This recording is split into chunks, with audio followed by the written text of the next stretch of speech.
파리의 한 대학교 강의실 안 교수와 중국인으로 보이는 학생 사이에 팽팽한 긴장감이 감돌고 있었습니다. 중국 학생이 자리에서 벌떡 일어서더니 단호한 목소리로 외쳤죠. 한국은 가난한 후진국입니다. 중국 없이는 단 하루도 버틸 수 없는 나라예요. 강의실은 순간 정적에 휩싸였고 학생들은 어이없는 표정으로 그를 바라보고 있는데요. 그런데 교수는 단 한마디로 중국 학생의 입을 막아버렸고 곧 강의실은 완전히 다른 분위기로 바뀌었습니다. 그리고 이 말을 들은 한 영국인 학생은 중국 학생을 직접 한국으로 데려가 충격적인 진실을 보여주게 되는데요. 도대체 이들에게는 어떤 일이 벌어진 걸까요? 지금 사연 바로 시작합니다. 잠깐 영상 시청 전 좋아요 한 번씩 눌러주시면 감사하겠습니다. 안녕하세요.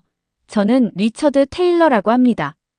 영국에서 태어나 자랐고 현재는 파리 대학교에서 경제학을 전공하고 있습니다. 제 전공 특성상 여러 나라의 경제 구조를 비교 분석하고 이를 통해 세계 경제의 흐름을 이해하는 데 많은 시간을 투자하고 있어요. 얼마 전에는 동아시아 경제 구조를 주제로 하는 특별 강의가 열렸고 그 강의에는 중국과 한국을 포함한 여러 나라에서 온 학생들이 참여하게 되었죠. 이 강의는 교수님의 주도 아래 각국의 경제 상황을 비교하고 논의하는 자리였는데요. 한 중국인 학생의 황당한 발언이 이 강의의 분위기를 순식간에 바꿔놓았습니다. 강의가 시작되고 교수님께서는 한국의 경제 성장과 디지털 산업 구조에 대해 이야기하며 한국의 거주 인프라와 부유한 삶의 표준이 세계적으로 주목받고 있다는 점을 설명하셨어요. 특히 교수님은 한국의 아파트 문화를 예로 들며 그 내부의 헬스장과 수영장은 물론 다양한 편의시설이 구비되어 있는 점을 강조했죠. 저는 그 이야기를 들으면서 한국 아파트에 대해 큰 호기심이 생겼습니다.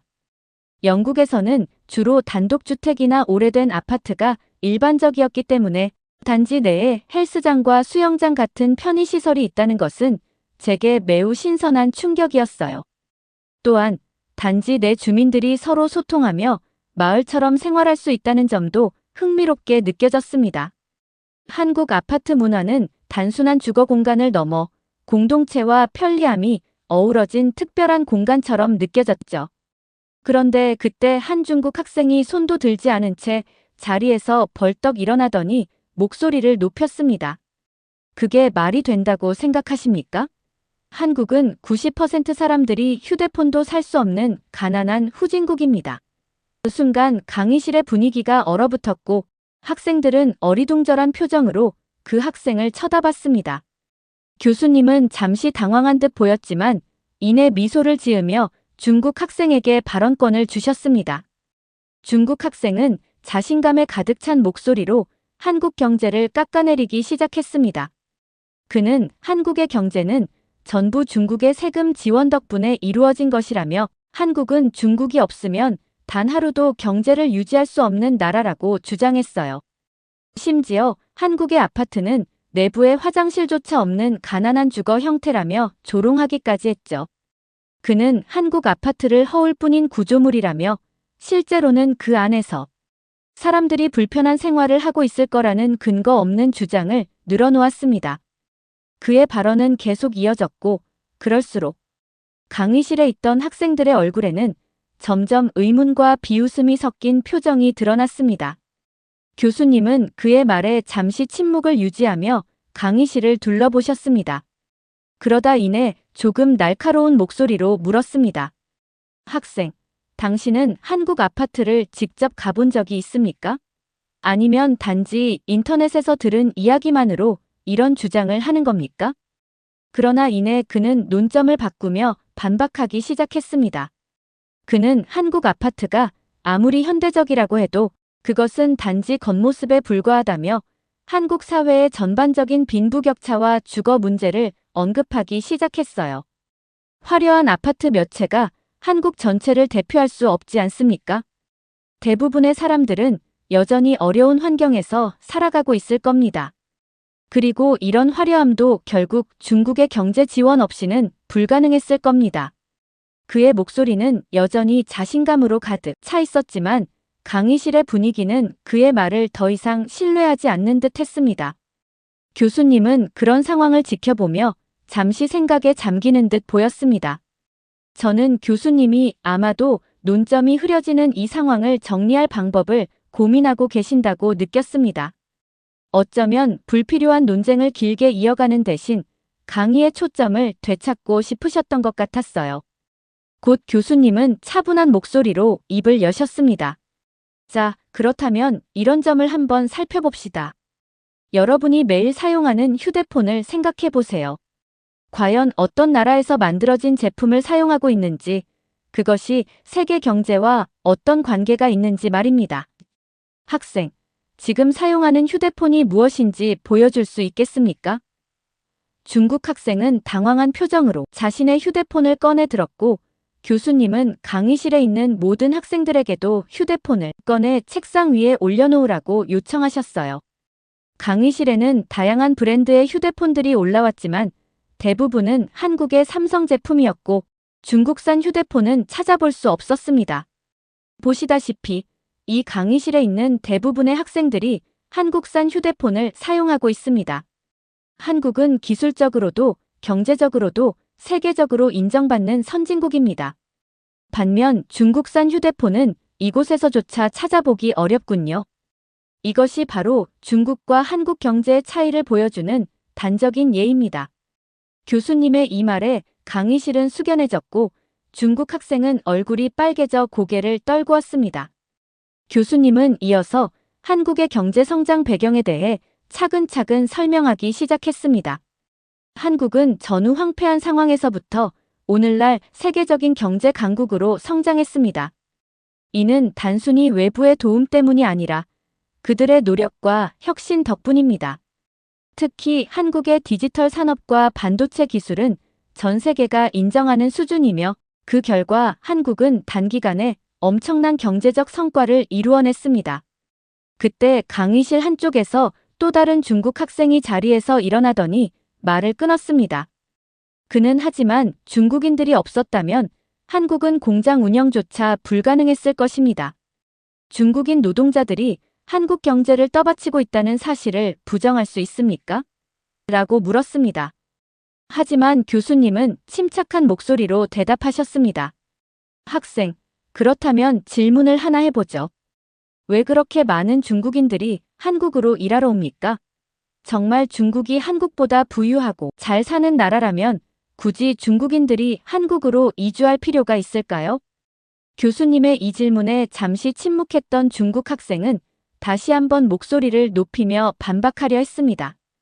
그건 단지 한국이 값싼 중국인 노동력을 착취하기 때문입니다. 한국은 독립적인 경제 시스템 없이도 중국의 인적 자원 덕에 경제를 유지하고 있는 겁니다. 결국 한국 경제는 중국에 기대어 서 있는 구조 아닙니까? 라고 주장했죠. 교수님은 그의 말을 듣고 잠시 고개를 숙인 채 생각하시더니 이내 차분하면서도 단호한 어조로 반박하셨습니다. 학생, 한국이 중국 노동력을 활용한다고 해서 그 경제를 의존적이라고 단정 짓는 것은 옳지 않습니다. 오히려 그것은 한국 경제의 다양성과 기회 창출 능력을 보여주는 예에 불과합니다. 반도체와 같은 고부가가치 산업에서 한국이 이룩한 기술적 혁신과 세계적 경쟁력을 보세요. 이것이야말로 진정한 경제의 자립적 기반 아닙니까? 값싼 노동력의 착취라는 주장은 사실을 왜곡하는 해석일 뿐입니다. 그렇다면 질문을 다시 던져볼게요. 중국 노동자들이 한국에서 일할 기회를 얻고자 하는 이유는 무엇입니까? 정말 중국 경제가 한국보다 강력하다면 왜 수많은 중국인이 한국을 선택했는지 그 이유를 먼저 생각해보는 것이 중요하지 않을까요? 교수님의 반문에 중국 학생은 대답하지 못했고 강의실에서는 웃음이 터져 나왔습니다. 교수님은 이어서 말씀하셨습니다. 중국은 세계에서 가장 많은 인구를 가지고 있지만 그것이 곧 경제적 부유함을 의미하지는 않습니다. 그날 강의가 끝난 뒤 저는 강의실 밖에서 그 중국 학생 장웨이와 마주쳤습니다. 사실 장웨이와 저는 강의 초반부터 자주 토론하며 친분을 쌓은 사이였어요. 그는 제게 다가와 다소 굳은 표정으로 말했죠. 리처드, 오늘 강의에서 난 부당한 대우를 받은 것 같아. 교수님은 내 주장을 전혀 받아들이지 않았어. 저는 한숨을 쉬며 그를 바라봤습니다. 장웨이, 내가 말한 부분 중에 오류가 많았던 건 인정해야 하지 않을까? 특히 한국 아파트에 화장실이 없다는 말은 어디서 나온 거야? 그는 고개를 돌리며 중얼거리듯 말했죠. 그런 얘기를 인터넷에서 본 것 같아서. 하지만 한국은 중국이 없으면 지금처럼 살 수 없다는 건 사실이야. 장웨이, 내가 널 설득하려는 건 아니지만 객관적인 데이터를 기반으로 논의하는 게 중요해. 오늘 교수님이 말한 것처럼 한국은 독자적인 기술력으로 성장한 나라야. 반도체나 전자산업 같은 분야에서 한국이 이룬 성과를 부정할 순 없잖아. 제 말을 듣던 장웨이는 잠시 침묵하더니 불만 가득한 얼굴로 대답했어요. 하지만 중국이 없으면 한국은 부품을 조달할 수도 없어. 그건 부인할 수 없는 사실이야. 저는 미소를 지으며 부드럽게 말했어요. 물론 중국과 한국은 상호 의존적인 관계야. 하지만 그걸 단순히 중국이 한국을 떠받치고 있다고 해석하는 건 너무 극단적인 시각이지 않아?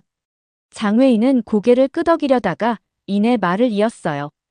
그래도 난 한국이 과장된 이미지로 포장된 나라라고 생각해. 중국이 없으면 아무것도 할 수 없을 거라고 믿어. 그의 고집스러운 태도에 저는 속으로 답답함을 느꼈지만 감정을 드러내지 않으려 노력했습니다. 장웨이, 내가 한국에 방문해보고 직접 느낀 경험을 들려줄게. 한국의 경제와 문화는 단순히 외부 도움만으로 이뤄진 게 아니야.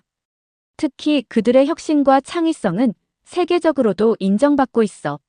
내가 경험한 이야기를 들으면 내 시각이 조금은 달라질지도 몰라. 그는 여전히 완강했지만 제 이야기를 듣겠다는 듯 조용히 고개를 끄덕였습니다. 그런데 갑자기 장웨이가 저를 보며 뜻밖의 제안을 했어요. 리처드, 이번 방학 때 나와 함께 중국에 가보는 게 어때?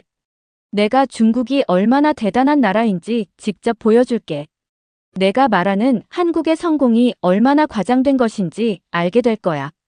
저는 순간 당황했지만 그의 진지한 표정을 보며 거절할 수 없을 것 같았습니다.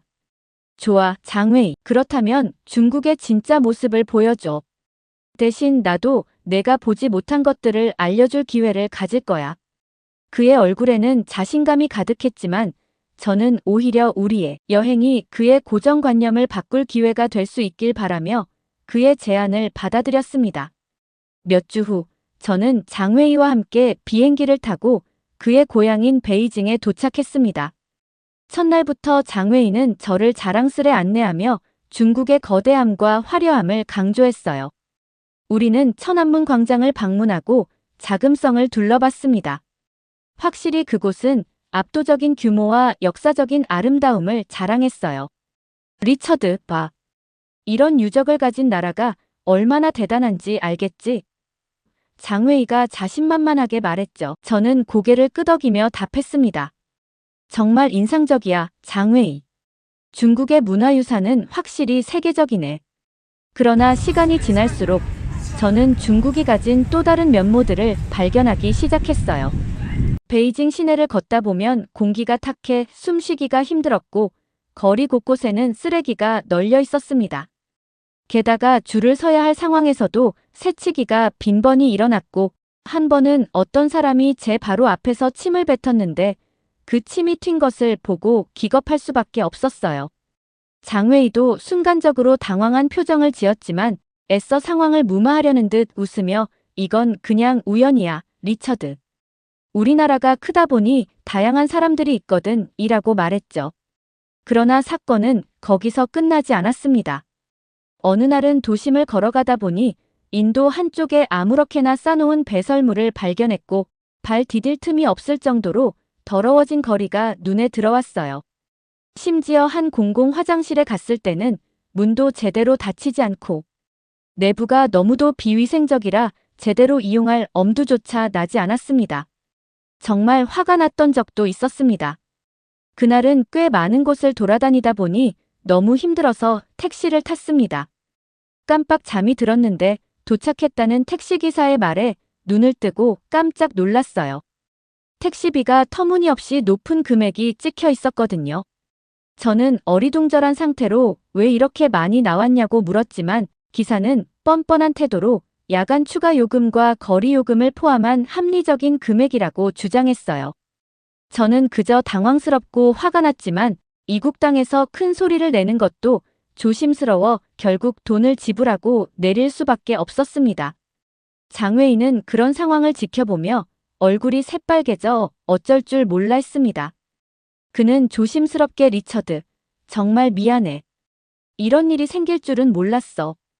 아마 내가 외국인이라 그렇게 된 걸지도 몰라 라고 말했지만 그의 목소리에는 당혹감이 묻어 있었습니다. 저는 그날 이후로 중국의 현실과 무질서를 더 깊이 깨닫게 되었고 장웨이 역시 이런 현실에 대해 더 이상 아무런 변명을 하지 못하는 모습을 보였습니다. 그러나 여행 후반부로 갈수록 저는 하루라도 빨리 이 여행을 끝내고 싶다는 생각이 강렬해졌습니다. 무질서한 환경과 반복되는 불쾌한 경험들은 제 인내심을 시험하는 듯 했어요. 그런데도 장웨이는 눈치 없이 이 정도면 중국은 정말 괜찮은 나라야. 한국은 더 심할 거야 라며 한국을 비하하고 조롱하는 말을 계속했습니다. 그의 말이 이어질수록 제 속에서는 화가 치밀어 올랐습니다. 결국 저는 참다 못해 장웨이를 바라보며 단호하게 말했습니다. 장웨이, 내가 너의 나라를 경험해보고 있는 것처럼 너도 다른 나라를 제대로 경험해볼 필요가 있어. 한국에 대해서 그렇게 말하려면 직접 가서 확인해보는 게 어때? 우리 비행기표를 연기하고 한국에 들렀다 돌아가자. 장웨이는 잠시 멍한 표정을 짓더니 마지못해 고개를 끄덕였습니다. 그렇게 우리는 예상치 못한 한국 여행을 준비하게 되었습니다. 인천공항에 도착하자마자 저는 눈앞에 펼쳐진 모습에 입이 다물어지지 않았습니다. 모든 것이 정돈되고 체계적이었어요. 공항의 안내 표지판은 여러 언어로 적혀 있었고 공항 직원들은 친절하게 길을 안내해 주었습니다. 자동화된 출입국 시스템은 매우 신속했고 짐을 찾는데도 전혀 혼잡함이 없었어요. 장웨이도 처음에는 여긴 정말 다르네 라며 감탄하는 듯 했지만 곧이어 비꼬는 듯한 어조로 말했습니다. 공항만 깨끗하고 체계적일 뿐이겠지. 막상 서울로 들어가 보면 중국보다 더 후졌다는 걸 알게 될 거야. 그의 말에 저는 속으로 한숨을 내쉬었지만 굳이 반박하지 않았습니다. 한국이 어떤 나라인지 그 스스로 경험하게 될 것을 알고 있었으니까요. 공항 밖으로 나오자마자 깨끗하게 정돈된 길거리가 눈에 들어왔습니다. 쓰레기 하나 없는 거리와 도로 위를 질서정연하게 움직이는 차량들, 그리고 버스 정류장에서 줄을 지어 서 있는 사람들의 모습은 이전에 중국에서 경험했던 혼란과는 완전히 대조적이었죠. 솔직히 중국에서는 길거리에 나오자마자 오줌 냄새와 담배 냄새가 뒤섞여 정말 구역질이 날 정도였는데 한국은 공기부터가 상쾌하다는 느낌이 들었습니다. 택시를 타고 서울로 향하면서도 이 모든 질서와 깨끗함이 정말 인상 깊었습니다. 택시를 타고 한참을 가던 중 피곤이 밀려왔고 잠이 오기 시작했어요. 그런데 잠시 눈을 붙이려는 순간 장웨이가 저를 흔들며 깨우더라고요. 그는 장난스러운 표정을 지으며 리처드, 너 또 자면 이 택시기사가 너에게 택시비 바가지를 씌울 것 같은데. 괜찮겠어? 여기라고 다를 게 없을걸 이라고 말했습니다. 그의 말투에는 장난기가 섞여 있었지만 그 말을 듣고 정말 기분이 나빴습니다. 저는 애써 웃으며 그런 일이 생기지 않을 거야 라고 대답했지만 속으로는 놀라움을 감출 수 없었어요. 중국인 택시기사가 저에게 저지른 바가지 행위는 불법적인 상황이었어요. 그런데 장웨이가 불법적이고 부정적인 상황에 대해서도 심각성을 느끼지 못하고 그저 웃어넘기는 태도를 보이다니요. 저는 장웨이를 바라보며 단호하게 말했습니다. 장웨이, 한국은 정확하게 미터기를 사용해서 요금을 산정해. 중국처럼 바가지를 씌우는 일은 없을 거야. 내가 택시기사님과 대화를 나눠봤을 때도 그분은 친절하고 정직했어. 서울로 들어오는 동안 장웨이의 태도는 여전히 고집스러웠습니다. 공항에서부터 한국의 시스템이 얼마나 체계적인지 느꼈음에도 그는 공항이야, 뭐, 어느 나라나 깔끔하지라며 여전히 인정하려 하지 않았어요. 하지만 택시 창밖으로 보이는 서울의 모습은 그의 말을 점점 무색하게 만들었습니다. 질서정연하게 움직이는 교통, 가로수와 조화를 이루며 줄지어 선 최신식 건물들, 그리고 쓰레기 하나 없이 깨끗한 거리는 마치 그림처럼 펼쳐져 있었습니다. 저는 이 모든 것을 보며 속으로 감탄했어요. 장웨이의 표정을 살펴보니 처음에는 자신만만하던 얼굴이 점점 굳어지더니 입을 꾹 다물고 창밖만 바라보고 있더군요. 그는 무언가 말을 하려다 다시 멈췄습니다. 그 모습이 어찌나 어색하고도 우스워 보이던지 속으로 피식 웃음이 나왔어요. 그의 고집스러운 태도가 한국의 현실 앞에서 조금씩 흔들리고 있다는 게 느껴졌거든요. 길거리에 걸려있는 광고판과 깔끔하게 관리된 인도, 그리고 바쁘게 움직이는 사람들까지 모든 것이 인상적이었어요. 택시가 잠시 신호 대기를 하는 동안 길가에서 어린아이가 어른의 손을 꼭 잡고 차가 지나가는 것을 기다리는 모습을 봤어요. 그런 사소한 장면조차도 어디 하나 흐트러짐 없이 질서가 느껴졌습니다. 장웨이는 잠시 뒤 고개를 돌리더니 어설픈 미소를 지으며 말했습니다. 도시는 생각보다 깨끗하네. 하지만 서울만 이러는 걸 거야. 그의 말은 여전히 고집스럽지만 그 속엔 약간의 당황함이 묻어 있었습니다. 저는 굳이 반박하지 않고 조용히 창밖을 바라보며 웃음을 삼켰습니다. 그의 고정관념이 조금씩 무너지고 있다는 것을 느끼는 것만으로도 충분했으니까요. 택시는 곧 우리가 머물 숙소 앞에 도착했습니다. 저는 이번에 장웨이에게 한국의 아파트 문화를 직접 보여주고 싶어서 일부러 호텔 대신 아파트를 예약했거든요.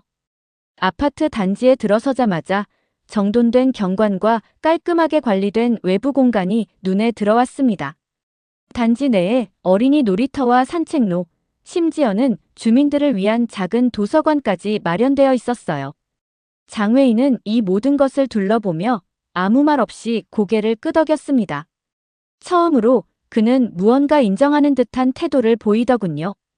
엘리베이터를 타고 숙소로 올라가며 제가 일부러 고른 이 아파트가 장웨이에게 어떤 인상을 남길지 내심 기대가 됐습니다. 엘리베이터 내부도 깔끔했고 도착한 아파트는 최신식 설비로 가득했습니다. 자동으로 조명을 켜주는 센서와 고급스러운 인테리어, 그리고 넓은 창문 밖으로 보이는 서울의 야경까지.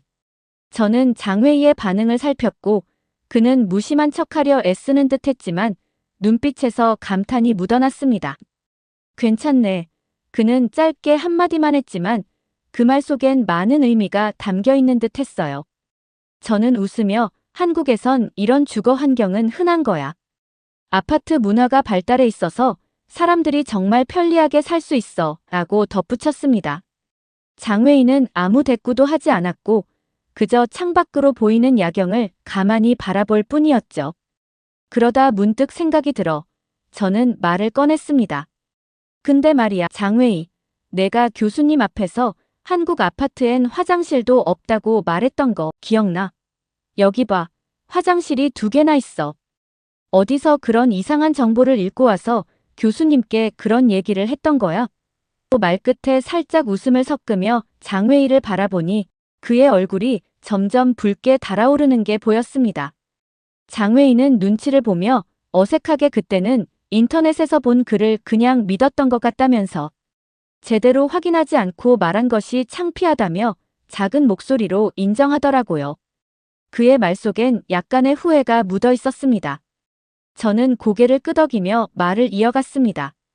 다음부터는 직접 확인해보고 판단해.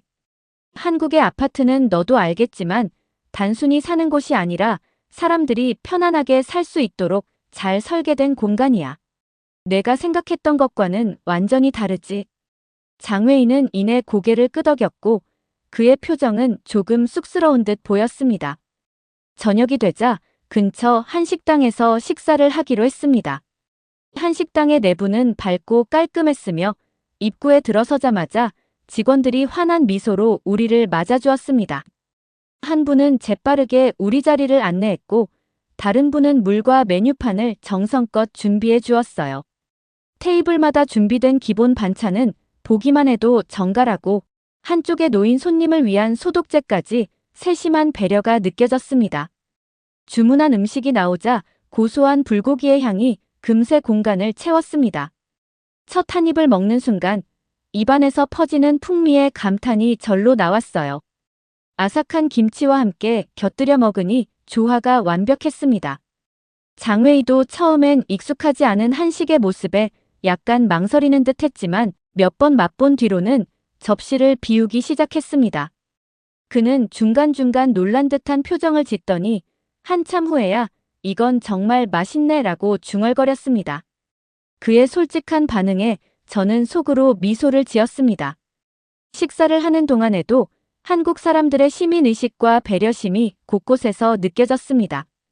옆 테이블에 있던 손님 중 한 분이 자신의 자리 근처에서 떨어진 반찬 그릇을 주워 종업원에게 건네며 수고 많으세요 라고 정중하게 말하는 모습을 보았습니다.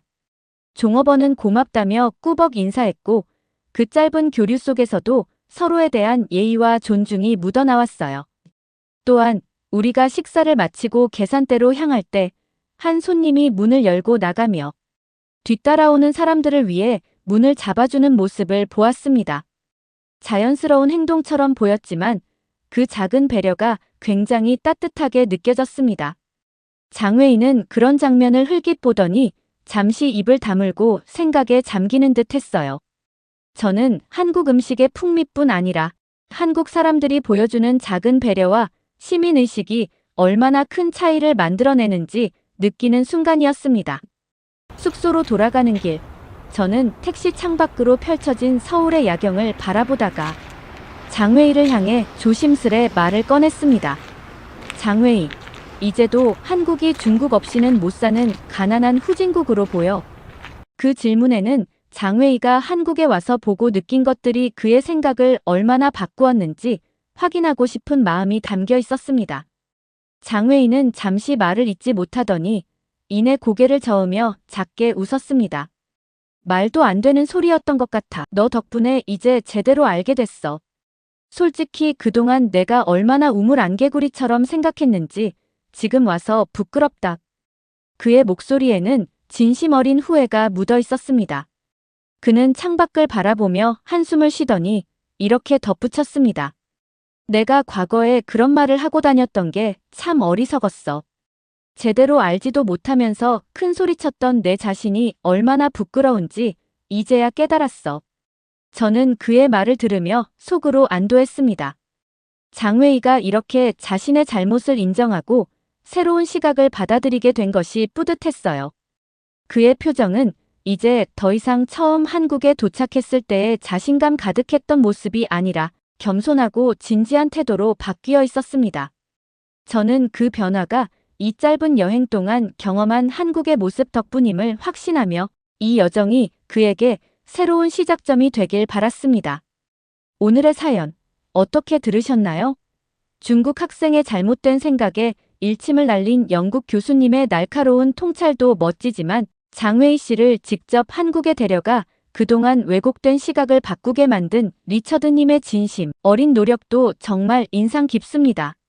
서로 다른 문화를 경험하고 그 속에서 깨달음을 얻는 과정이야말로 진정한 성장의 순간이 아닐까요? 오늘의 사연이 좋으셨다면 구독과 좋아요를 눌러주세요. 여러분의 구독과 좋아요는 영상 제작에 큰 힘이 됩니다.